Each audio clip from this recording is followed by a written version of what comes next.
Venus हमारे सौरमंडल का दूसरा ग्रह, लेकिन अगर आप इसे हेल प्लेनेट भी कहें तो कुछ गलत नहीं होगा, क्योंकि वीनस प्लेनेट हमारे सौरमंडल का सबसे गर्म ग्रह है। इसकी सरफेस का एवरेज सरफेस टेम्परेचर ही आपके होश उड़ा देगा। इतना गर्म कि वीनस पर लेड जैसी धातु भी बटर की तरह पिघल जाए। 863 डिग्रीज फ़ारेनहाइट या फिर कहें तो 462 डिग्री सेल्सियस। हालांकि मर्क्यूरी प्लेनेट सूर्य के सबसे नजदीक है, लेकिन फिर भी ये वीनस प्लेनेट से ज्यादा गर्म नहीं है, क्योंकि इसके पीछे का कारण है वीनस पर मौजूद ग्रीन हाउस इफेक्ट, जो कि इतना ज्यादा है कि ये पूरा ग्रह किसी नर्क से कम नहीं लगता। वीनस का एटमॉस्फेरिक प्रेशर भी पृथ्वी के एटमॉस्फेरिक प्रेशर से 92 गुना ज्यादा है। ये तो रही बात उन कारणों की जो प्लेनेट के एटमॉस्फेयर की वजह से हैं, जिसने वीनस यानी शुक्र ग्रह को इतना भयानक करके रखा हुआ है। लेकिन प्लेनेट की लोकेशन भी बहुत मायने रखती है। सोचो, अगर वीनस हमारे सौरमंडल का पहला प्लेनेट होता तो ये नर्क और कितना भयानक हो जाता। या फिर अगर वीनस प्लूटो की जगह पर होता तब वीनस पर सिचुएशंस कैसी होती। प्लेनेट की लोकेशन भी बहुत मायने रखती है, क्योंकि किसी भी प्लेनेट पर पड़ने वाली सूरज की रोशनी डिपेंड करती है उस प्लेनेट और सूरज के बीच के डिस्टेंस पर। प्लेनेट पर पड़ने वाली रोशनी मैथमेटिकली देखें तो इनवर्सली प्रोपोर्शनल होती है सूरज और प्लेनेट के बीच के डिस्टेंस के स्क्वायर की। यानी इसका मतलब ये है कि जितना हम सूरज से दूर जाते जाएंगे, उससे मिलने वाली रोशनी बड़ी ही तेजी से कम होती जाएगी। तो इसी आधार पर दोस्तों आज की वीडियो में हम यह देखेंगे कि अगर हम वीनस प्लेनेट को दूसरे प्लेनेट्स की पोजीशन से बदल दें तो वीनस के एटमॉस्फेयर में क्या चेंजेस आ सकते हैं। और तब आप खुद ही अंदाजा लगाइएगा कि अगर हम वीनस पर रहना चाहें तो उसकी पोजीशन को हमें किस प्लेनेट की पोजीशन से बदल देना चाहिए। सबसे पहले मरकरी के ऑर्बिट में जाने से पहले ये फैक्ट जानना आपके लिए जरूरी है कि अभी वीनस सूर्य से जो रोशनी रिसीव करता है वो धरती के मुकाबले लगभग दोगुनी है। वहीं अगर वीनस प्लेनेट चला जाता है मर्क्यूरी के ऑर्बिट में तो ये 2 या 4 नहीं बल्कि 6.5 गुना ज्यादा एनर्जी रिसीव करेगा धरती के मुकाबले। और यह कहने की जरूरत नहीं है कि इतनी ज्यादा एनर्जी मिलने पर वीनस का टेम्परेचर बढ़ेगा ही, लेकिन कितना, ये जानकर आप शायद चौंक जाओगे। वीनस का मीन सरफेस टेम्परेचर मर्क्यूरी के ऑर्बिट में जाने पर 462 डिग्री सेल्सियस से बढ़कर सीधा 727 डिग्री सेल्सियस पर चला जाएगा। यानी कि इस नई पोजीशन में वीनस के एटमॉस्फेयर में एल्यूमिनियम भी किसी बटर की तरह ही पिघल जाएगा। अभी तो हम वीनस को हेल प्लेनेट तक कह देते हैं, लेकिन आप कमेंट सेक्शन में बताइए कि अगर वीनस मर्क्यूरी की जगह पर होता तो अपने 727 के भयानक सरफेस टेम्परेचर के साथ तब आप इसे क्या कहते। खैर चलिए अब चलते हैं धरती की ओर और देखते हैं कि अगर वीनस को धरती की जगह पर रखा जाए तो क्या फर्क पड़ेगा इसके एटमॉस्फेयर पर। वास्तव में अगर वीनस पृथ्वी की जगह होता और हम वीनस पर रह रहे होते तो यकीन मानिए कि आप 227 डिग्री सेल्सियस के तापमान को झेल रहे होते। हाँ, ये वीनस के अभी के तापमान से काफी कम होता, लेकिन हमें तो ऐसा ही लगता ना कि हमें किसी गर्म ओवन या किसी आग की भट्टी में छोड़ दिया गया है। अगर वीनस धरती की जगह भी होता तो वो भी हमें बहुत ज्यादा गर्म लगता, असहनीय, कम से कम हमारी बर्दाश्त से तो बाहर ही होता। लेकिन अब जैसे ही वीनस और पीछे जाएगा, इसको मिलने वाली रोशनी में बड़ी तेजी से गिरावट आएगी और साथ ही साथ इसका सरफेस टेम्परेचर भी बड़ी ही तेजी से नीचे गिरेगा।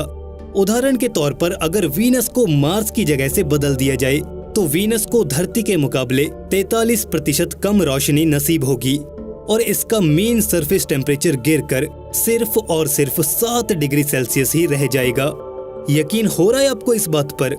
कहां सैकड़ों डिग्री सेल्सियस और कहां सिर्फ 7 डिग्री सेल्सियस। यहाँ आपको बता दें कि अभी हमारी पृथ्वी का mean surface temperature 15 degree Celsius है और वीनस मार्स की जगह पर कहीं जाकर इस टेम्परेचर के आसपास पहुंचेगा। जहां पर मार्स का मीन टेम्परेचर अभी -60 डिग्री सेल्सियस के आसपास है, वहीं वीनस इस टेम्परेचर को सहने लायक कम से कम पॉजिटिव रेंज में तो बनाकर रखेगा ही। खैर चलिए अब चलते हैं जुपिटर का तख्ता पलट करने। मेरा मतलब है कि वीनस को जुपिटर की जगह पर रखकर देखते हैं।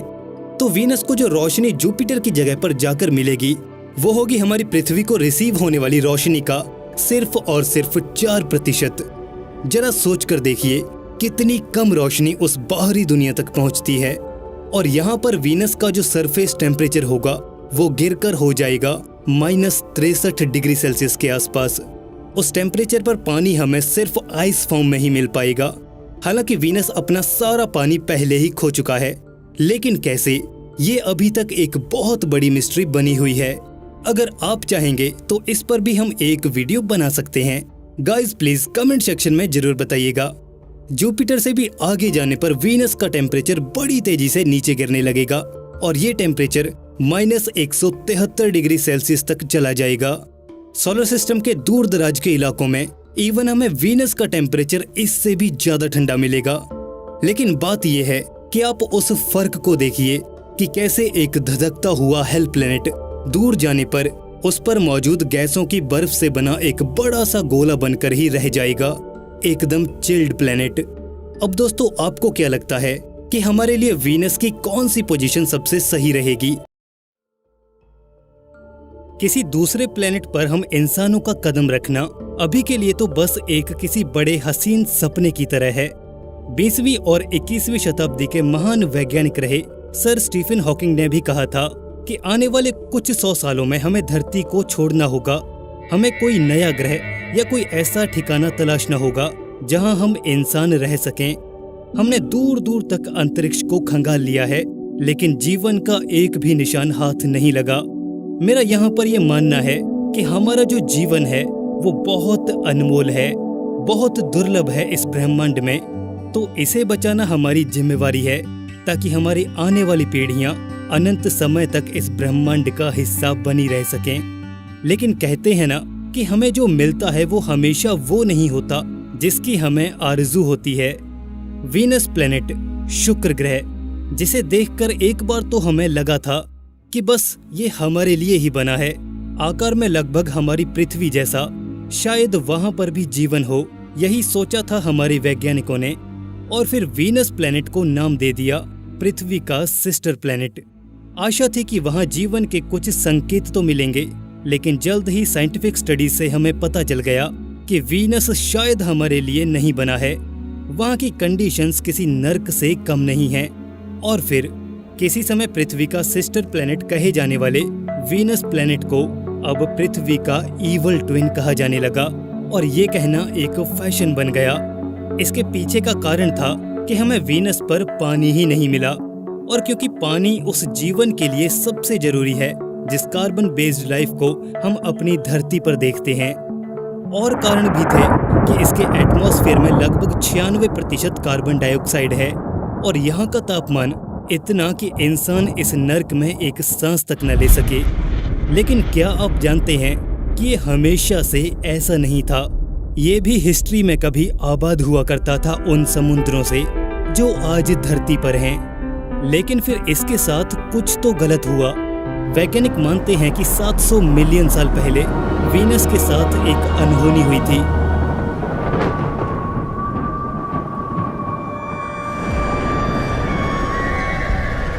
तो दोस्तों, आइए चलते हैं आज वीनस के इतिहास में और जानते हैं कि आखिर क्या हुआ था वीनस के साथ।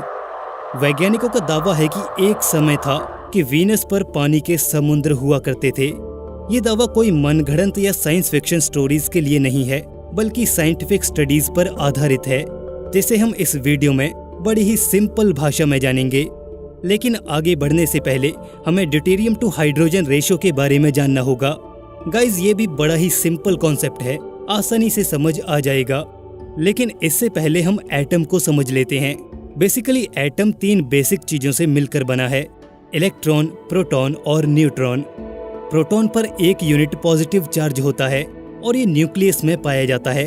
प्रोटॉन से हमें पता चलता है किसी भी एटम के एटॉमिक नंबर के बारे में। मतलब अगर किसी एटम में 1 प्रोटॉन है तो वो हाइड्रोजन है, 2 प्रोटॉन है तो वो हीलियम है, और अगर 3 है तो वो लिथियम है।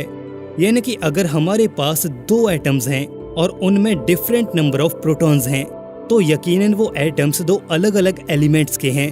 किसी भी सेम एलिमेंट के एटम में नंबर ऑफ प्रोटॉन्स अलग अलग नहीं हो सकते। अब बात करते हैं इलेक्ट्रॉन के बारे में। आमतौर पर एटम में जितने प्रोटॉन होते हैं उतने ही इलेक्ट्रॉन पाए जाते हैं। क्योंकि इलेक्ट्रॉन पर 1 यूनिट नेगेटिव चार्ज होता है जो कि कैंसल आउट कर देता है प्रोटॉन के पॉजिटिव चार्ज को, और हमें इस तरह से एक न्यूट्रल एटम मिल जाता है जिस पर चार्ज 0 होता है। लेकिन इसका मतलब ये नहीं है कि एक एलिमेंट के एटम में सेम नंबर ऑफ इलेक्ट्रॉन्स ही पाए जाते हैं। ऐसा नहीं है। अगर किसी एटम में प्रोटॉन से ज्यादा या कम इलेक्ट्रॉन्स हैं तो वो आयंस बन जाते हैं जिन्हें हम चार्ज्ड एटम्स भी कह देते हैं। यहाँ पर कॉन्सेप्ट सिंपल है। मान लीजिए कि आपके पास एक हीलियम एटम है जिसमें 2 प्रोटॉन्स और 2 इलेक्ट्रॉन्स हैं, जिससे कि इस एटम के ऊपर 0 चार्ज है। दोनों पर 2 पॉजिटिव और नेगेटिव चार्ज एक दूसरे को कैंसिल कर रहे हैं। Result 0 charge. अब मान लीजिए कि वही हीलियम एटम 1 इलेक्ट्रॉन लूज कर देता है, तो उस एटम में बचा 1 इलेक्ट्रॉन 1 प्रोटॉन के चार्ज को ही कैंसिल आउट कर पाएगा, जबकि 1 प्रोटॉन और उसके न्यूक्लियस में मौजूद है। रिजल्ट होगा नेट पॉजिटिव चार्ज, जिसे हम पॉजिटिव हीलियम आयन कहेंगे। वहीं अगर हीलियम एटम 2 एक्स्ट्रा इलेक्ट्रॉन्स को कैप्चर कर लेता है तो उसके पास 2 एक्स्ट्रा नेगेटिव चार्ज हो जाएंगे, जिससे कि -2 मैग्नीट्यूड का नेगेटिवली चार्ज्ड हीलियम आयन बनेगा। तो इससे साफ होता है कि इलेक्ट्रॉन्स के बढ़ने या घटने से एलिमेंट तो वही रहता है, लेकिन उसके चार्ज में फर्क आ जाता है और एटम्स पॉजिटिवली या नेगेटिवली चार्ज्ड आयन बन जाते हैं। अब यहाँ पर तीसरी चीज है न्यूट्रॉन्स, जिस पर कोई चार्ज नहीं होता लेकिन यूनिट मास जरूर होता है। वहीं अगर देखा जाए तो प्रोटॉन्स में भी 1 यूनिट मास होता है और ये दोनों ही एटम के न्यूक्लियस में पाए जाते हैं। मतलब साफ है कि प्रोटॉन और न्यूट्रॉन ही ये तय करते हैं कि किसी भी एटम का मास नंबर कितना होगा। इलेक्ट्रॉन्स का मास नेग्लिजिबल माना जाता है, इसलिए एटम का मास पता करने के लिए इलेक्ट्रॉन्स की कोई जरूरत नहीं पड़ती। चलिए एक उदाहरण देख लेते हैं। हाइड्रोजन एटम में सिर्फ 1 प्रोटॉन होता है, 1 इलेक्ट्रॉन और कोई न्यूट्रॉन नहीं होता। अब मास नंबर पता करने के लिए इलेक्ट्रॉन को तो भूल ही जाइए, सिर्फ 1 प्रोटॉन यानी कि मास नंबर 1। हीलियम में 2 प्रोटॉन और 2 न्यूट्रॉन होते हैं, इसलिए उसका मास नंबर 2 + 2 यानी कि 4 होता है। आई होप आपको यहाँ तक समझ आ गया होगा। अब ध्यान से सुनिए। हाइड्रोजन में 1 प्रोटॉन और 1 इलेक्ट्रॉन होता है, लेकिन क्या हो अगर हम उसके न्यूक्लियस में 1 न्यूट्रॉन और डाल दें? तो रहेगा तो वो हाइड्रोजन ही, क्योंकि हमने प्रोटॉन इंक्रीज नहीं किया है। न्यूट्रॉन के बढ़ने से उस हाइड्रोजन एटम का मास नंबर, जो कि प्रोटॉन्स और न्यूट्रॉन्स का सम होता है, वो बढ़कर 2 हो जाएगा। ये वाला hydrogen atom ordinary hydrogen atom से भारी होगा और इसे हम ड्यूटेरियम कहते हैं। वहीं अगर हम इसी हाइड्रोजन में 2 न्यूट्रॉन्स ऐड कर देते हैं तो इसका मास नंबर बढ़कर 3 हो जाएगा, जिसे हम ट्रिटियम कहते हैं। एलिमेंट्स की इस फॉर्म को आइसोटोप्स कहा जाता है। आइसोटोप्स वो होते हैं जिनमें एटॉमिक नंबर यानी कि नंबर ऑफ प्रोटॉन्स तो सेम ही रहते हैं, लेकिन उनका मास नंबर कम या ज्यादा हो जाता है नंबर ऑफ न्यूट्रॉन्स की वजह से। ऐसे ही हमारे यूनिवर्स में अनेकों ही ऐसे एलिमेंट्स हैं जिनके आइसोटोप्स पाए जाते हैं। आई होप आपको ये कॉन्सेप्ट भी पूरी तरह से समझ आ गया होगा। हाइड्रोजन के आइसोटोप्स बिहेव तो नॉर्मल हाइड्रोजन की तरह ही करते हैं, लेकिन फर्क बस इतना है कि ये थोड़े से हैवी होते हैं। जैसे कि हम सब जानते हैं कि वाटर यानी कि पानी का केमिकल सिंबल H2O होता है, यानी कि 2 हाइड्रोजन एटम्स और 1 ऑक्सीजन एटम मिलकर पानी बनाते हैं। अब जैसा कि हमें पता है कि आइसोटोप्स भी नॉर्मल एटम्स की तरह ही बिहेव करते हैं, तो पानी को भी हाइड्रोजन के आइसोटोप्स यानी कि ड्यूटेरियम और ट्रिटियम का यूज करके भी बनाया जा सकता है, जिसे हम हैवी वाटर कह देते हैं, जिसे हम H2O की तरह D2O लिख सकते हैं, या फिर नॉर्मल हाइड्रोजन और ड्यूटेरियम का एक एक एटम मिलकर भी पानी बना सकता है, जिसे हम HDO लिख सकते हैं। अब नेचर ने कुछ ऐसा ही बनाया है कि हमें 10,000 एटम्स में एक ड्यूटेरियम एटम जरूर मिल जाएगा। अब ये ड्यूटेरियम टू हाइड्रोजन रेशो हर उस चीज के लिए सेम है जिसमें हाइड्रोजन पाई जाती है, जैसे कि पानी। अब ये बात आपके लिए एक फैक्ट है कि आप जो पानी पीते हैं उस पानी के 5000 वाटर मॉलिक्यूल्स में एक ड्यूटेरियम एटम जरूर मौजूद होता है। और क्या आप जानते हैं कि एक पानी की छोटी सी बूंद में 1.5 मिलियन मिलियन मिलियन मॉलिक्यूल्स होते हैं। तो आप अंदाजा लगाइए कि आप कितने ड्यूटेरियम एटम्स को एक गिलास पानी के साथ पी जाते हैं। अब ड्यूटेरियम और हाइड्रोजन की ये रेशो इस धरती पर पाए जाने वाले हर उस मटेरियल में सेम रहती है जिसमें हाइड्रोजन मौजूद है।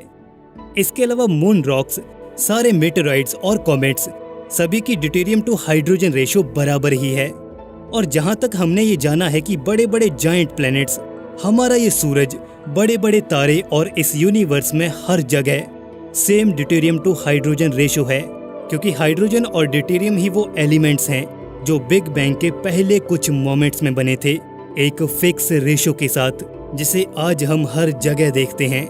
लेकिन बाकी के एलिमेंट्स तारों में हुए न्यूक्लियर फ्यूजन से बने हैं, इसलिए हमें हर जगह deuterium to hydrogen ratio same ही देखने को मिलती है, क्योंकि ये बिग बैंग के दौरान ही एक सेम रेशो में ही बने थे। गाइज, यहाँ पर आपको शायद लग रहा होगा कि हम टॉपिक से भटक रहे हैं। कहाँ हमें ये पता करना था कि वीनस प्लेनेट से पानी कैसे गायब हुआ और हम कहाँ एटम्स के चक्कर में फंस गए। लेकिन दोस्तों, यकीन मानिए, ये जानना आपके लिए बहुत जरूरी था। चलिए अब आगे बढ़ते हैं। पायनियर वीनस मल्टीप्रोब स्पेसक्राफ्ट 9 दिसंबर सन 1978 में वीनस के एटमॉस्फेयर में एंट्री करता है, इसके टेम्परेचर, एटमॉस्फेरिक कंडीशंस और प्रेशर को मेजर करने के लिए। अगर इसके बाकी सारे रिजल्ट्स को एक साइड में भी रख दें, तो एक चीज इस प्रोब ने बड़ी ही अजीब नोटिस की कि वैज्ञानिक पूरी तरह से हैरान हो गए। वीनस पर मिली ड्यूटेरियम टू हाइड्रोजन रेशो पृथ्वी के मुकाबले 100 गुना ज्यादा थी। अकेली पृथ्वी नहीं, मून रॉक्स, सूर्य और पूरे सोलर सिस्टम से वीनस की ड्यूटेरियम टू हाइड्रोजन रेशो रहस्यमय तरीके से काफी ज्यादा थी, पूरे 100 गुना से भी ज्यादा। ये काफी था वीनस को एक अजीब सा ग्रह कहने के लिए। आखिर वीनस की ड्यूटेरियम टू हाइड्रोजन रेशो इतनी अजीब क्यों है? चलिए मान लेते हैं कि जब ये प्लेनेट बना होगा तब सब कुछ नॉर्मल रहा होगा, लेकिन बाद में अचानक ऐसा क्या हुआ जिसने इस प्लेनेट की ड्यूटेरियम टू हाइड्रोजन रेशो को इस हद तक बदल कर रख दिया? आखिर क्या हुआ होगा ऐसा, जानेंगे इस वीडियो के नेक्स्ट एपिसोड में। दोस्तों, इसका नेक्स्ट एपिसोड भी कमाल का होने वाला है और बहुत सारे कॉन्सेप्ट्स क्लियर होने वाले हैं।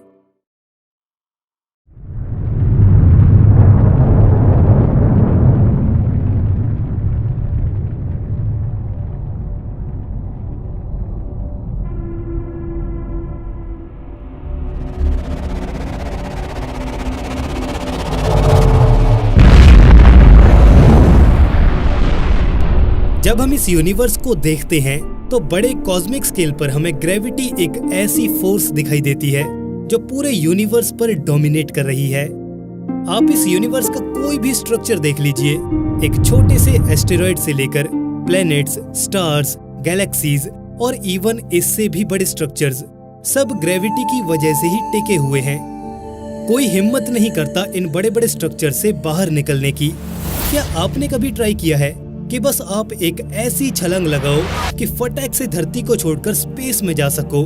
नहीं ना, आपने ये कभी ट्राई नहीं किया होगा, क्योंकि आपको पता है कि पृथ्वी की ग्रेविटी काफी ज्यादा है। अगर हमें स्पेस में जाना होता है तो हम रॉकेट्स और स्पेसक्राफ्ट्स का यूज करते हैं। अब यहाँ से इतना तो साफ है कि अर्थ की ग्रेविटी के चंगुल से निकलने के लिए बहुत ज्यादा एनर्जी की जरूरत पड़ती है, और इसके साथ ही हमें एक सर्टेन अमाउंट ऑफ स्पीड या वेलोसिटी चाहिए होती है पृथ्वी से बाहर जाने के लिए, जिसे हम एस्केप वेलोसिटी कहते हैं।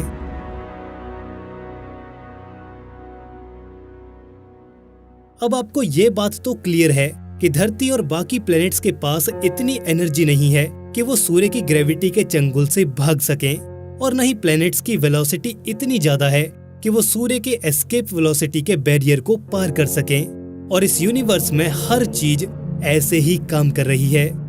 लेकिन अगर हमें पृथ्वी की ग्रेविटी से बाहर जाना है और सूर्य और इवन ब्लैक होल की ग्रेविटी से भी बचना है, तो हमें एक certain amount of escape velocity चाहिए होगी। लेकिन कितनी, वो जानेंगे हम आज के इस वीडियो में। और इस एस्केप वेलोसिटी से हम यह पता कर सकते हैं कि चांद के पास वातावरण क्यों नहीं है, या फिर वीनस प्लेनेट से पानी कैसे गायब हो गया। तो चलिए पहले एस्केप वेलोसिटी के बारे में जान लेते हैं। तो एस्केप वेलोसिटी वो एग्जैक्ट अमाउंट ऑफ एनर्जी है जो किसी भी मैसिव ऑब्जेक्ट की ग्रेविटी से बाहर निकलने के लिए चाहिए होती है। अब क्योंकि हर ऑब्जेक्ट के पास मास होता है, जिसकी वजह से उस ऑब्जेक्ट की एक ग्रेविटेशनल स्ट्रेंथ होती है, जैसे कि हमारी पृथ्वी की है। एस्केप वेलोसिटी को समझने का सबसे अच्छा तरीका है कि आप ये मानकर चलें कि आप एक कुएं में फंसे हुए हैं। उस कुएं से एस्केप होने के लिए आपको एक सर्टेन अमाउंट ऑफ एनर्जी चाहिए होगी। ये कुआं जितना गहरा होगा आपको उतनी ही ज्यादा एनर्जी लगानी पड़ेगी इससे बाहर निकलने के लिए। अब मान लीजिए कि आपके पास बस इतनी एनर्जी है कि आप उस कुएं में सिर्फ आधा रास्ता ही तय कर सकते हैं। तो होगा ये कि आप उस आधे रास्ते तक तो पहुंच जाओगे, लेकिन एनर्जी ना होने की वजह से आप दोबारा उसी कुएं में गिर जाओगे। असल में एस्केप वेलोसिटी एक तरीका है उस एनर्जी को मेजर करने का जो जस्ट आपको कुएं से बाहर निकाल सकती है, और उस कुएं से निकलने के बाद आप में बिल्कुल भी एनर्जी नहीं बचेगी उस कुएं से अपने घर तक जाने के लिए। ये एनर्जी जस्ट आपको कुएं से बाहर निकालने के लिए है, और इसी को हम एस्केप वेलोसिटी कह देते हैं। जब एक बॉल धरती से ऊपर की ओर फेंकी जाती है तो उसके पास इतनी एनर्जी नहीं होती कि वो धरती से बाहर निकल सके और वो वापस गिर जाती है। तो हम ऐसा क्या कर सकते हैं कि वो बॉल धरती से एस्केप हो जाए? जाहिर सी बात है कि हमें और ज्यादा एनर्जी से बॉल ऊपर फेंकनी होगी, इतनी ज्यादा गति से कि वो जस्ट धरती की ग्रेविटी से एस्केप हो जाए। यानी कि हमें उस बॉल को काइनेटिक एनर्जी देनी होगी। काइनेटिक एनर्जी होती है half into mass into velocity square. अब हमने उस बॉल को जो काइनेटिक एनर्जी दी है वो सारी एनर्जी खत्म होगी अर्थ की ग्रेविटी को ओवरकम करने में। अब जैसा कि हम जानते हैं कि एनर्जी ना तो बनाई जा सकती है और ना ही खत्म की जा सकती है, ये बस एक फॉर्म में से दूसरी फॉर्म में कन्वर्ट की जा सकती है। तो इसका मतलब ये है कि जो काइनेटिक एनर्जी हमने उस बॉल को दी है वो काइनेटिक एनर्जी यकीनन किसी दूसरी फॉर्म ऑफ एनर्जी में कन्वर्ट हो रही है। अब हमने उस बॉल को इतनी काइनेटिक एनर्जी दी है कि वो अर्थ की ग्रेविटी से जस्ट बाहर निकल जाएगी और वहां जाकर उसके पास मौजूद सारी काइनेटिक एनर्जी खत्म हो जाएगी, और ये एनर्जी कन्वर्ट हो जाएगी उस बॉल की पोटेंशियल एनर्जी में। दोस्तों, ऐसा नहीं है कि ये एनर्जी एक ही झटके में पोटेंशियल एनर्जी में बदल जाएगी, बल्कि जैसे जैसे बॉल ऊपर जा रही थी वैसे वैसे इसकी काइनेटिक एनर्जी कम होती जा रही थी और पोटेंशियल एनर्जी बढ़ती जा रही थी। फाइनल स्टेज पर जाकर काइनेटिक एनर्जी 0 हो गई और पोटेंशियल एनर्जी मैक्सिमम हो गई। तो पोटेंशियल एनर्जी होती है Gmm/r। अब ये बात तो हमें पता है कि हमारे द्वारा बॉल को दी गई काइनेटिक एनर्जी सारी की सारी पोटेंशियल एनर्जी में कन्वर्ट हो चुकी है। तो कायदे से ये दोनों एनर्जीज एक बराबर हैं। चलिए अब इन्हें बराबर रख कर देखते हैं। तो सिंपल मैथ करने पर हमें वेलोसिटी का एक रिलेशन मिलता है। Velocity is equals to 2gm/r whole square root. यही है एस्केप वेलोसिटी। इस इक्वेशन में नंबर 2 और g ये दोनों कांस्टेंट हैं, और यहाँ से हम कुछ बड़े ही खूबसूरत कंक्लूजन्स निकाल सकते हैं। पहला कंक्लूजन तो ये कि एस्केप वेलोसिटी सिर्फ उस ऑब्जेक्ट के मास और साइज पर ही डिपेंड करती है जिसकी ग्रेविटी से हमें निकलना है। यानी कि इस बात से हमें कोई फर्क नहीं पड़ता कि हमें एक भारी भरकम हाथी को बाहर भेजना है या फिर एक हल्की सी बिल्ली को।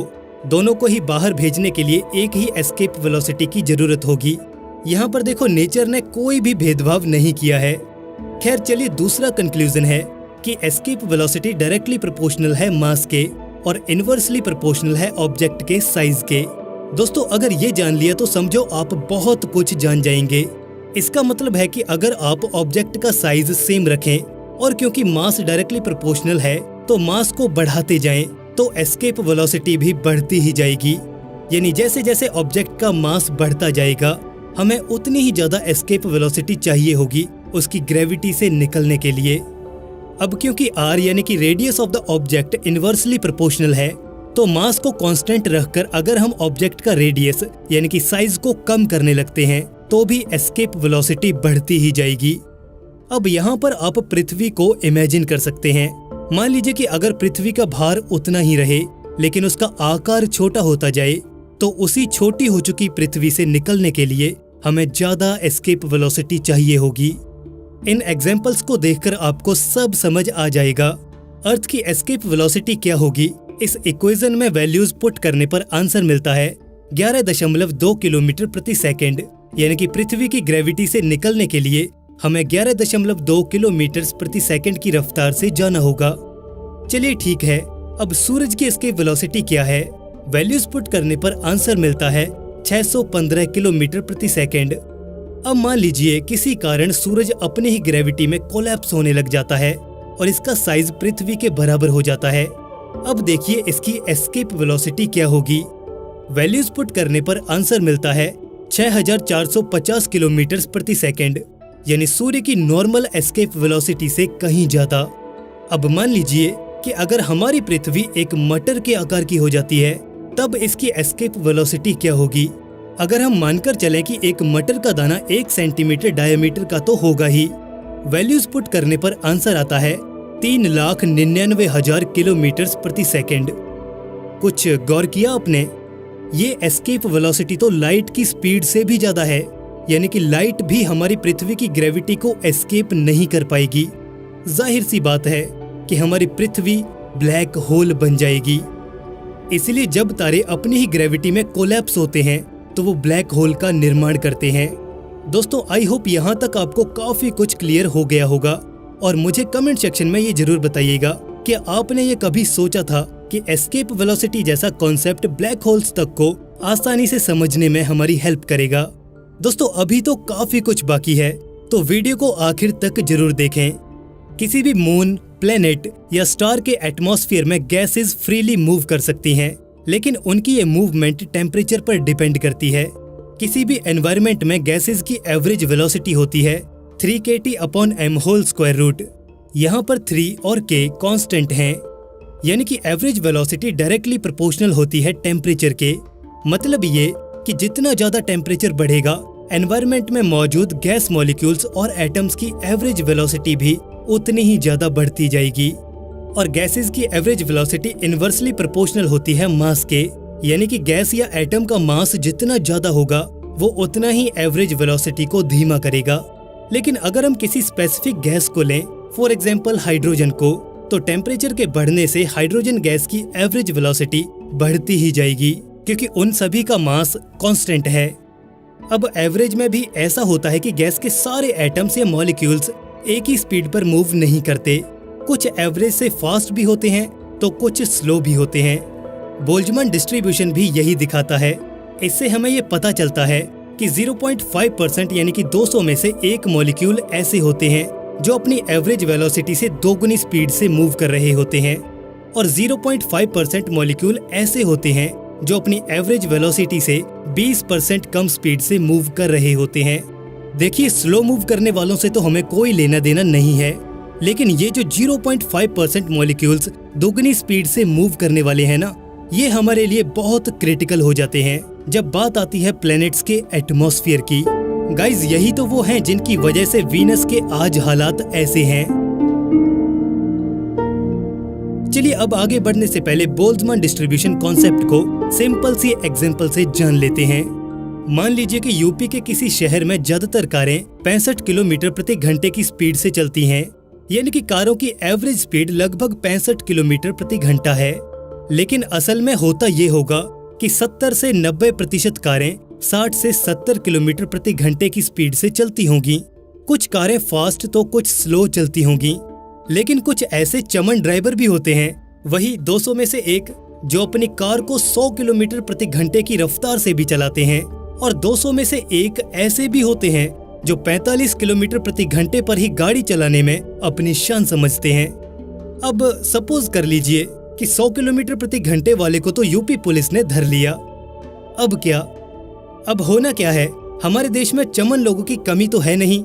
अब एक नया चमन आएगा पहले वाले की जगह, अब वो चलाएगा 100 किलोमीटर प्रति घंटा। सेम यही होता है गैस मॉलिक्यूल्स के साथ। मान लीजिए कि अगर हायर वेलोसिटी वाले मॉलिक्यूल्स अगर किसी तरह से एटमॉस्फेयर से एस्केप हो जाते हैं, तो उनकी जगह दूसरे मॉलिक्यूल्स या एटम्स ले लेते हैं और अपनी वेलोसिटी बढ़ा लेते हैं। वैल्यूज पुट करने पर सूर्य की सरफेस पर हाइड्रोजन की एवरेज वेलोसिटी जो हमें मिलती है वो है 12 किलोमीटर प्रति सेकेंड। लेकिन हमें पता है कि सूर्य की एस्केप वेलोसिटी 615 किलोमीटर प्रति सेकेंड है। जाहिर है हाइड्रोजन के एवरेज मॉलिक्यूल्स और 0.5% वो जो दुगनी रफ्तार से चल रहे थे, यानी कि 24 किलोमीटर प्रति सेकंड की रफ्तार से, वो भी सूर्य की एस्केप वेलोसिटी तक नहीं पहुंच पाएंगे। बाकी के सारे मॉलिक्यूल्स तो हाइड्रोजन से हैवी होते हैं, तो जब हाइड्रोजन ही एस्केप नहीं कर पा रही तो बाकी के मॉलिक्यूल्स तो एस्केप हो ही नहीं सकते। अब चलिए सूरज के कोरोना को देख लेते हैं, जहां कहा जाता है कि टेम्परेचर बहुत ही ज्यादा होता है। अगर कोरोना का टेम्परेचर 4 मिलियन केल्विन मानकर चलें, तो हाइड्रोजन की एवरेज वेलोसिटी 315 किलोमीटर प्रति सेकंड निकल कर आती है। यहाँ भी हाइड्रोजन सूर्य की एस्केप वेलोसिटी 615 किलोमीटर प्रति सेकंड को पार नहीं कर पाएगी। मगर उनका क्या, वो जो 0.5% मॉलिक्यूल्स जिनकी वेलोसिटी एवरेज से दुगनी यानी कि 630 किलोमीटर प्रति सेकंड है, जो कि सूर्य की एस्केप वेलोसिटी से ज्यादा है, तो ये हाइड्रोजन सूर्य से एस्केप हो जाती है। ये चार्ज्ड हाइड्रोजन आयंस होते हैं। जब ये एस्केप होंगे तो इनकी जगह नए हाइड्रोजन एटम्स ले लेंगे। उनकी स्पीड भी 630 किलोमीटर प्रति सेकंड हो जाएगी और वो भी सन के कोरोना से लीक होते रहेंगे और ये साइकिल ऐसे ही चलता रहेगा। स्पेस में एक इमेजिनरी लाइन होती है जिसे स्नो लाइन कहा जाता है। ये वो लाइन होती है जहां पर पानी वाटर आइस में कंडेंस होने लग जाता है। स्नो लाइन लगभग 5 एस्ट्रोनॉमिकल यूनिट से स्टार्ट होती है और यहाँ का तापमान तकरीबन 150 केल्विन या -120 डिग्री सेल्सियस रहता है। स्नो लाइन पर हाइड्रोजन एटम की एवरेज वेलोसिटी 1.92 किलोमीटर प्रति सेकंड होती है। अब यहाँ पर थ्योरीज और मॉडलिंग वर्क ये कहता है कि कोई प्लेनेट अपने एटमॉस्फेयर को तभी होल्ड करके रख सकता है जब उसकी एस्केप वेलोसिटी गैस मॉलिक्यूल्स की एवरेज वेलोसिटी से 6 गुना ज्यादा होगी। अब यहाँ पर चांद की बात करें तो चांद की एस्केप वेलोसिटी है 2.38 किलोमीटर प्रति सेकंड, जो कि हाइड्रोजन एटम्स की एवरेज वेलोसिटी 1.92 किलोमीटर प्रति सेकंड के 6 गुना यानी कि 11.52 किलोमीटर प्रति सेकंड से कम है। तो चांद से हाइड्रोजन एटम्स आसानी से एस्केप हो जाएंगे और यही कारण है कि चांद के पास कोई एटमॉस्फेयर नहीं है। अब मान लेते हैं कि ऐसा कोई प्लेनेट है जिसकी एस्केप वेलोसिटी 8 किलोमीटर प्रति सेकंड है और उस पर गैस की एवरेज वेलोसिटी 2 किलोमीटर प्रति सेकंड है। इस केस में एस्केप वेलोसिटी एवरेज वेलोसिटी के 6 गुना यानी कि 12 किलोमीटर प्रति सेकंड से कम है। तो जो मॉलिक्यूल्स हायर स्पीड पर होंगे वो एस्केप होते रहेंगे। उनकी जगह फिर नए मॉलिक्यूल्स ले लेंगे और फिर वो भी स्पीड बढ़ने पर उस प्लेनेट से एस्केप होते जाएंगे और ये सिलसिला तब तक चलता रहेगा जब तक कि सारी गैस उसके एटमॉस्फेयर से एस्केप नहीं हो जाती। ये हमारे लिए भी एक बड़ा डरावना संकेत है कि पृथ्वी के एटमॉस्फेयर से भी हर सेकंड लगभग 3 किलोग्राम हाइड्रोजन गैस एस्केप हो रही है और इसे रोकने का कोई चारा नहीं है।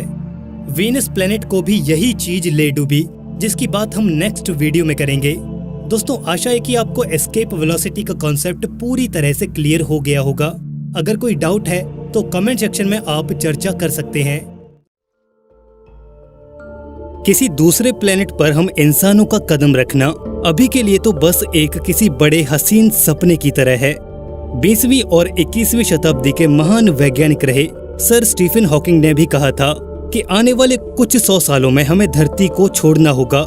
हमें कोई नया ग्रह या कोई ऐसा ठिकाना तलाशना होगा जहां हम इंसान रह सकें।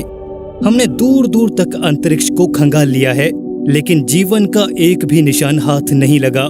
मेरा यहाँ पर यह मानना है कि हमारा जो जीवन है वो बहुत अनमोल है, बहुत दुर्लभ है इस ब्रह्मांड में।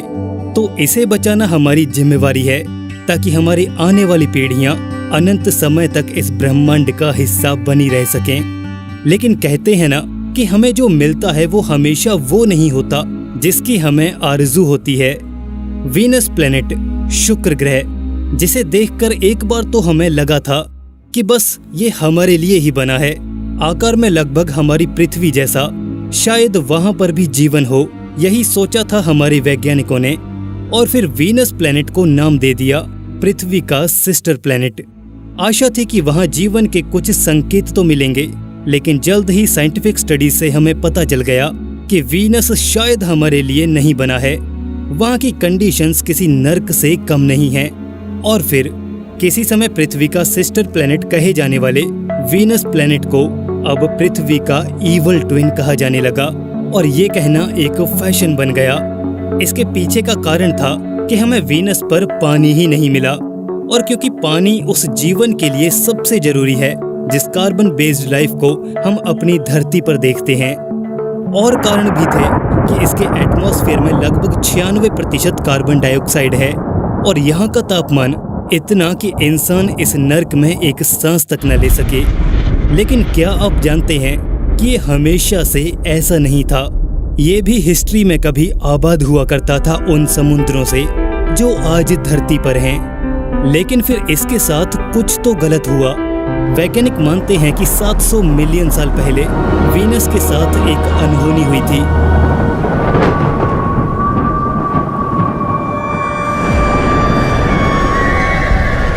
तो दोस्तों आइए चलते हैं आज वीनस के इतिहास में और जानते हैं कि आखिर क्या हुआ था वीनस के साथ।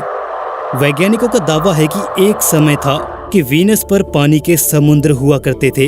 ये दावा कोई मनगढ़ंत या साइंस फिक्शन स्टोरीज के लिए नहीं है, बल्कि साइंटिफिक स्टडीज पर आधारित है, जिसे हम इस वीडियो में बड़ी ही सिंपल भाषा में जानेंगे। लेकिन आगे बढ़ने से पहले हमें ड्यूटेरियम टू हाइड्रोजन रेशो के बारे में जानना होगा। गाइज ये भी बड़ा ही सिंपल कॉन्सेप्ट है, आसानी से समझ आ जाएगा। लेकिन इससे पहले हम एटम को समझ लेते हैं। बेसिकली एटम 3 बेसिक चीजों से मिलकर बना है, इलेक्ट्रॉन, प्रोटॉन और न्यूट्रॉन। प्रोटॉन पर 1 यूनिट पॉजिटिव चार्ज होता है और ये न्यूक्लियस में पाया जाता है। प्रोटॉन से हमें पता चलता है किसी भी एटम के एटॉमिक नंबर के बारे में। मतलब अगर किसी एटम में 1 प्रोटॉन है तो वो हाइड्रोजन है, 2 प्रोटॉन है तो वो हीलियम है, और अगर 3 है तो वो लिथियम है। यानी कि अगर हमारे पास 2 एटम्स हैं और उनमें डिफरेंट नंबर ऑफ प्रोटॉन्स हैं तो यकीनन वो एटम्स 2 अलग अलग एलिमेंट्स के हैं। किसी भी सेम एलिमेंट के एटम में नंबर ऑफ प्रोटॉन्स अलग अलग नहीं हो सकते। अब बात करते हैं इलेक्ट्रॉन के बारे में। आमतौर पर एटम में जितने प्रोटॉन होते हैं उतने ही इलेक्ट्रॉन पाए जाते हैं, क्योंकि इलेक्ट्रॉन पर 1 यूनिट नेगेटिव चार्ज होता है जो कि कैंसल आउट कर देता है प्रोटॉन के पॉजिटिव चार्ज को, और हमें इस तरह से एक न्यूट्रल एटम मिल जाता है जिस पर चार्ज 0 होता है। लेकिन इसका मतलब ये नहीं है कि एक एलिमेंट के एटम में सेम नंबर ऑफ इलेक्ट्रॉन्स ही पाए जाते हैं। ऐसा नहीं है। अगर किसी एटम में प्रोटॉन से ज्यादा या कम इलेक्ट्रॉन्स हैं तो वो आयंस बन जाते हैं, जिन्हें हम चार्ज्ड एटम्स भी कह देते हैं। यहाँ पर कॉन्सेप्ट सिंपल है। मान लीजिए कि आपके पास एक हीलियम एटम है जिसमें 2 प्रोटॉन्स और 2 इलेक्ट्रॉन्स हैं, जिससे कि इस एटम के ऊपर 0 चार्ज है। दोनों पर 2 पॉजिटिव और नेगेटिव चार्ज एक दूसरे को कैंसिल कर रहे हैं। Result 0 charge. अब मान लीजिए कि वही हीलियम एटम 1 इलेक्ट्रॉन लूज कर देता है, तो उस एटम में बचा 1 इलेक्ट्रॉन 1 प्रोटॉन के चार्ज को ही कैंसिल आउट कर पाएगा, जबकि 1 प्रोटॉन और उसके न्यूक्लियस में मौजूद है। रिजल्ट होगा नेट पॉजिटिव चार्ज, जिसे हम पॉजिटिव हीलियम आयन कहेंगे। वहीं अगर हीलियम एटम 2 एक्स्ट्रा इलेक्ट्रॉन्स को कैप्चर कर लेता है तो उसके पास 2 एक्स्ट्रा नेगेटिव चार्ज हो जाएंगे, जिससे कि -2 मैग्नीट्यूड का नेगेटिवली चार्ज्ड हीलियम आयन बनेगा। तो इससे साफ होता है कि इलेक्ट्रॉन्स के बढ़ने या घटने से एलिमेंट तो वही रहता है, लेकिन उसके चार्ज में फर्क आ जाता है और एटम्स पॉजिटिवली या नेगेटिवली चार्ज्ड आयन बन जाते हैं। अब यहाँ पर तीसरी चीज है न्यूट्रॉन्स, जिस पर कोई चार्ज नहीं होता, लेकिन यूनिट मास जरूर होता है। वहीं अगर देखा जाए तो प्रोटॉन्स में भी 1 यूनिट मास होता है और ये दोनों ही एटम के न्यूक्लियस में पाए जाते हैं। मतलब साफ है कि प्रोटॉन और न्यूट्रॉन ही ये तय करते हैं कि किसी भी एटम का मास नंबर कितना होगा। इलेक्ट्रॉन्स का मास नेग्लिजिबल माना जाता है, इसलिए एटम का मास पता करने के लिए इलेक्ट्रॉन्स की कोई जरूरत नहीं पड़ती। चलिए एक उदाहरण देख लेते हैं। हाइड्रोजन एटम में सिर्फ 1 प्रोटॉन होता है, 1 इलेक्ट्रॉन और कोई न्यूट्रॉन नहीं होता। अब मास नंबर पता करने के लिए इलेक्ट्रॉन को तो भूल ही जाइए, सिर्फ 1 प्रोटॉन यानी कि मास नंबर 1। हीलियम में 2 प्रोटॉन और 2 न्यूट्रॉन होते हैं, इसलिए उसका मास नंबर 2 + 2 यानी कि 4 होता है। आई होप आपको यहाँ तक समझ आ गया होगा। अब ध्यान से सुनिए। हाइड्रोजन में 1 प्रोटॉन और 1 इलेक्ट्रॉन होता है, लेकिन क्या हो अगर हम उसके न्यूक्लियस में 1 न्यूट्रॉन और डाल दें तो रहेगा तो वो हाइड्रोजन ही, क्योंकि हमने प्रोटॉन इंक्रीज नहीं किया है।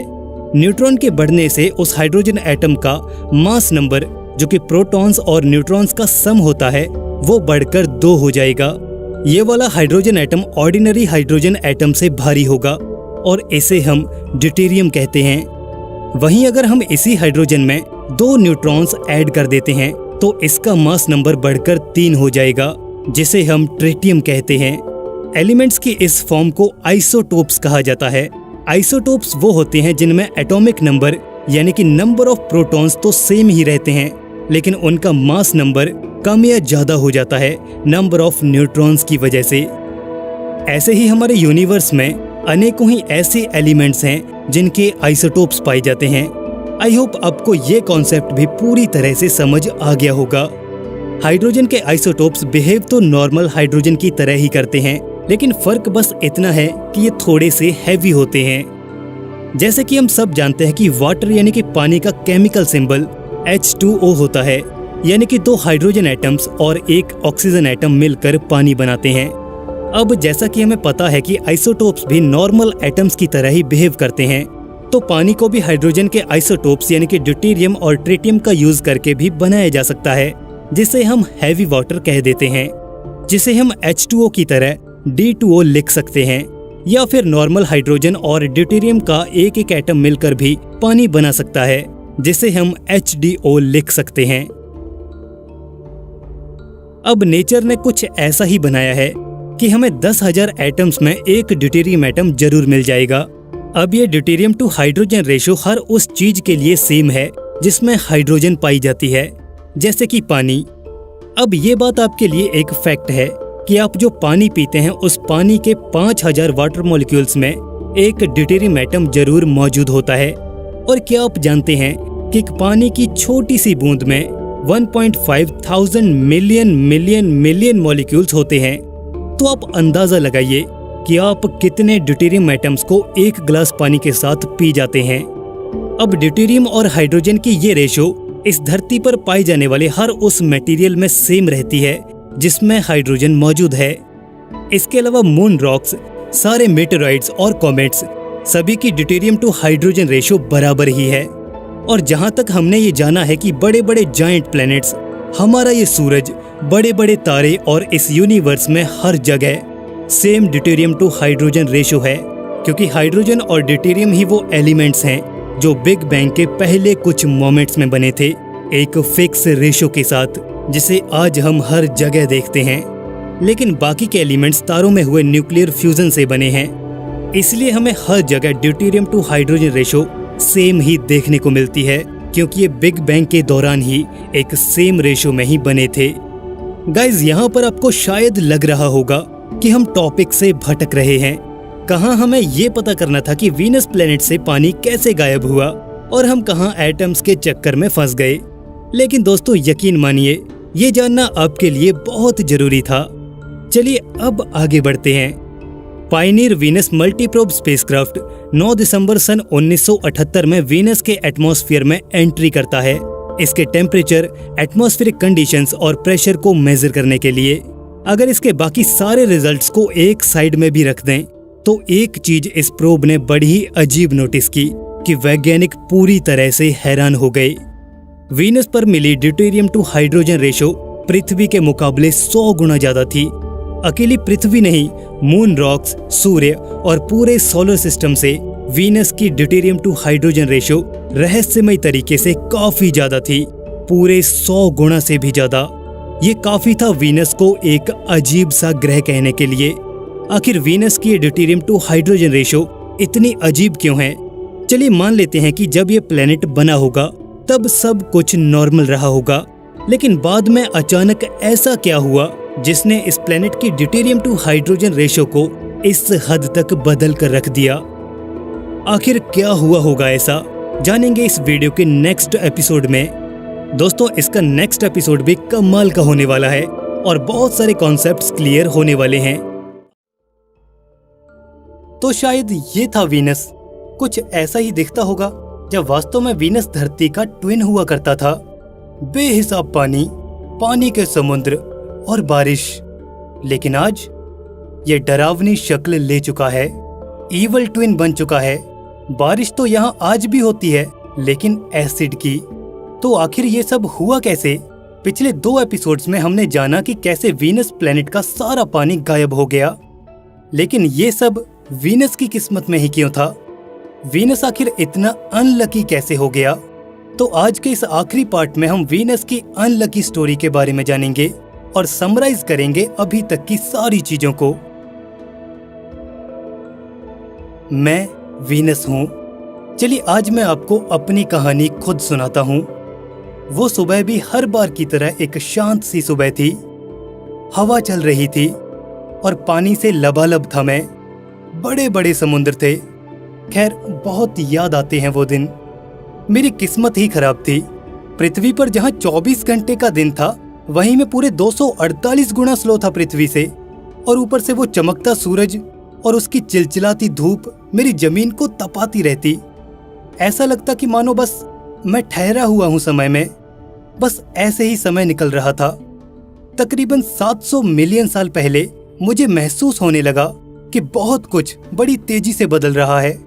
हाँ, मुझे पता है कि आप इंसानों के लिए तो ये 700 मिलियन साल होंगे ना, बहुत बड़ा टाइम। लेकिन मेरे लिए तो ये बस कुछ दिनों के बराबर है। बस इन कुछ दिनों में ही मेरी सारी दुनिया उजड़ गई। वो सूरज की रोशनी मुझे अब ज्यादा चुभने लगी थी। एक सच बताऊं, मुझे ना धरती से चिढ़ होती थी और आज भी है। अरे मैं ही क्यों आगे हूं, सूरज के एकदम पास। इसी वजह से तो मुझे दोगुनी रोशनी झेलनी पड़ रही है। मुझे ये जला रही है पल पल। 700 मिलियन साल पहले मुझे ये महसूस होने लग गया था। रोशनी आती हुई महसूस हो रही थी, हवा से टकराती हुई, फिर जमीन और पानी से। मुझे सब महसूस हो रहा था। ये लाइट मुझे गर्म और गर्म करने लगी थी। जब जमीन गर्म होने लगती तो मैं उस हीट को रिलीज करने की कोशिश करता, लेकिन मेरे एटमॉस्फेयर में पानी और कार्बन डाइऑक्साइड ये दोनों मौजूद थे और शायद ये मेरे सबसे बड़े दुश्मन बन गए। मेरी जमीन से रिलीज की गई हीट को वाटर और कार्बन डाइऑक्साइड ये दोनों एब्जॉर्ब कर रहे थे और इससे एटमॉस्फेयर कहीं ज्यादा गर्म होता चला गया। एटमॉस्फेयर सीधी सनलाइट को तो एब्जॉर्ब कर ही रहा था, लेकिन जो हीट जमीन छोड़ रही थी वो भी एटमॉस्फेयर में एब्जॉर्ब हो रही थी।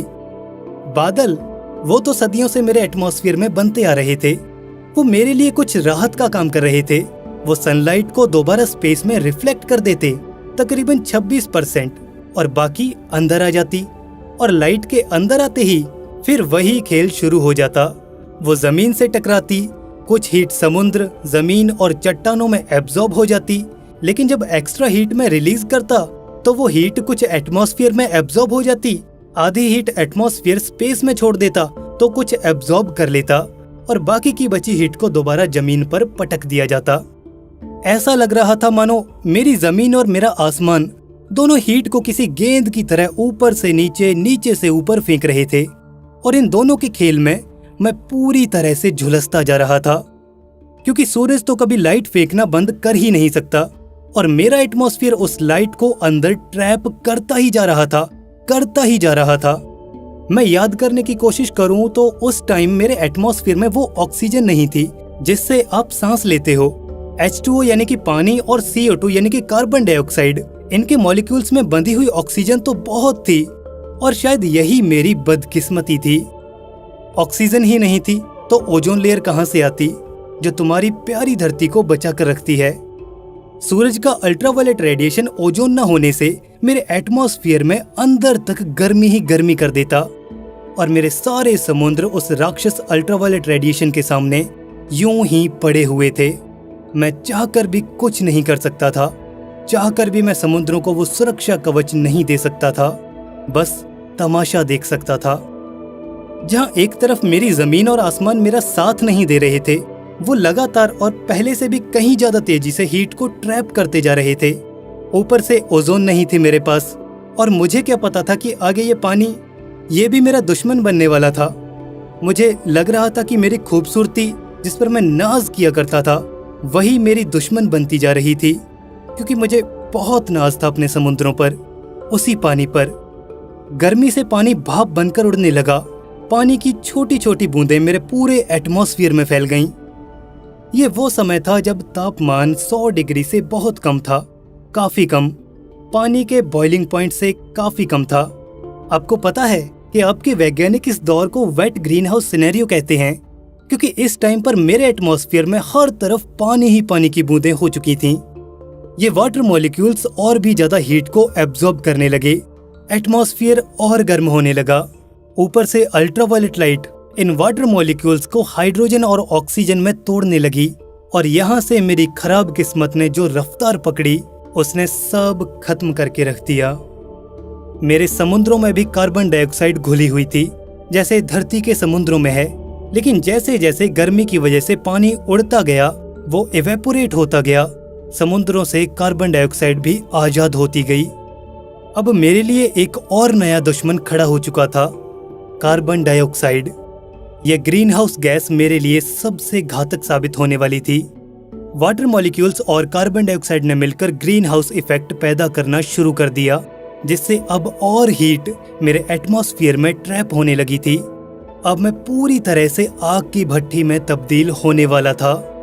अल्ट्रावायलेट लाइट से जो वाटर मॉलिक्यूल्स हाइड्रोजन और ऑक्सीजन में टूट रहे थे, उसमें से हाइड्रोजन मेरे एटमॉस्फेयर से छोड़कर जाने लगी। मेरा भार भी इतना नहीं था कि मैं इतनी एस्केप वेलोसिटी जनरेट कर पाता कि उन जाते हुए हाइड्रोजन मॉलिक्यूल्स को रोक लेता। वो एस्केप होते रहे और मैं देखता रहा। ऑक्सीजन एटम्स भारी थे, इसलिए वो नीचे जाकर जमीन और पत्थरों को ऑक्सीडाइज करने लगे। ये सब चल ही रहा था कि मुझे लगा कि मेरी टेक्टोनिक प्लेट्स धीमी पड़ने लगी हैं। वो सब पानी की वजह से था।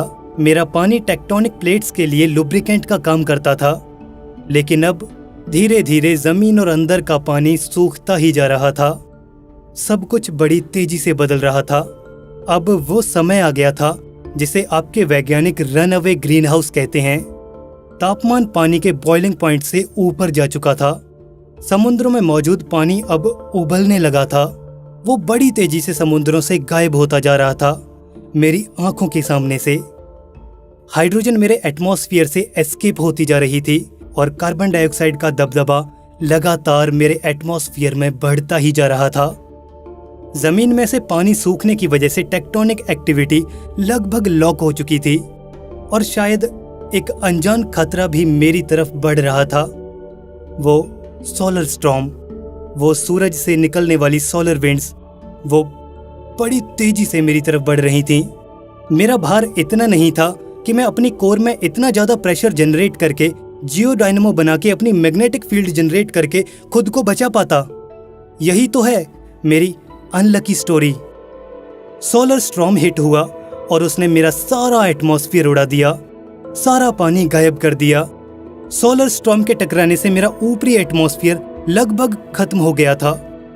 टेम्परेचर अब 300 से 400 डिग्री सेल्सियस तक पहुंच चुका था। अब कोई समुद्र बाकी नहीं रह गया था, लेकिन ज्वालामुखी अभी भी कार्बन डाइऑक्साइड को एटमॉस्फेयर में छोड़ रहे थे। वो कार्बन डाइऑक्साइड मेरे एटमॉस्फेयर का सबसे बड़ा हिस्सा बन चुकी थी, एक दानव बन चुकी थी मेरे लिए। समुद्र में मौजूद सारी कार्बन डाइऑक्साइड तो पहले से ही एटमॉस्फेयर में जा चुकी थी, लेकिन अब जमीन के अंदर दफन कार्बन डाइऑक्साइड भी बाहर आ रही थी। सच में अब मैं नर्क बन चुका था, वही नर्क जिसे आप हेल प्लैनेट कहते हैं। धीरे धीरे सारी हाइड्रोजन एटमॉस्फेयर से गायब हो गई। अब दिन वो पहले वाले नहीं रहे। अब सूरज भी दिखाई नहीं देता। जो रोशनी मुझे सुकून देती थी, मुझे क्या पता था कि एक दिन वही यहाँ पर एक ऐसी चेन रिएक्शन की शुरुआत कर देगी जिससे ये पूरा ग्रह बर्बाद हो जाएगा। आपको एक बात पता है कि आप बहुत लकी हो क्योंकि आप धरती पर हो। मैं तो अनलकी था, पर धरती नहीं है। लेकिन फिर भी आप क्यों धरती को मेरे जैसा बनाने पर तुले हो? बताने की जरूरत नहीं है कि मैं क्या कहना चाहता हूँ। मैं तो झुलस चुका हूँ, लेकिन आपके पास अभी टाइम है। मजे मजे में मेरी स्टोरी तो सुन ली, लेकिन यार इस बंदे का चैनल सब्सक्राइब कर लो। बड़ी अच्छी वीडियोस बनाता है, मेहनत करता है, देखा है मैंने। और अच्छा हाँ, मेरी स्टोरी सुनकर कैसा लगा कमेंट्स में जरूर बताएं। वीडियो पसंद आई तो वीडियो को लाइक और दोस्तों में शेयर जरूर कर दें।